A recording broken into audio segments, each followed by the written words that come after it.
as comrades, we are very disappointed.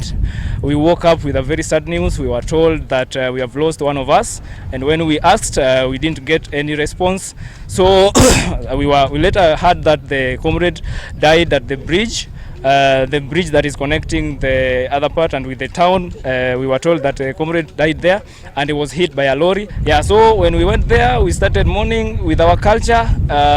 We were using the vuvuzelas to show that we are saddened and to tell people that something has happened. Then, to our disappointed, we started seeing the police coming, and they started throwing the tear gas at us, and we didn't know what exactly or the reason behind that. Imagine a classmate anakufa and then unapata tu status, watu wamepost kwa status eti comrade rest in peace, and then our question is, ikiwa sasa tuna mourn our fellow comrade, polisi wanakuja, alafu comrade akikufa polisi hawakuji. Umejua hii kitu ni mbaya sana. And then kitu yenye pia inaniuma sana, comrade amekufa, alafu Narok businesses inaenda as if nothing has happened, and comrade amekufa. Inatupea serious sana sisi kama comrades. Like, it is very painful. As a person yenye tuliongea na hata jana, tumeongea hadi asubuhi, alafu unapata tu kwa status za watu na kwa magroups eti comrade has arrested,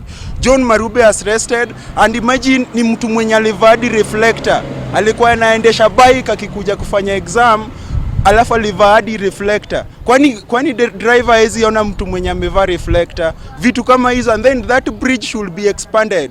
Hiyo bridge ni ndogo sana. Ni bridge yenye magari mawili hayezi pitana hivi. Tumetoka exam, tulikuwa na pressure ya exam, na pia tu kwa tumekunywa chai. Acha tuende tukule lunch turudi, sasa watu tambua.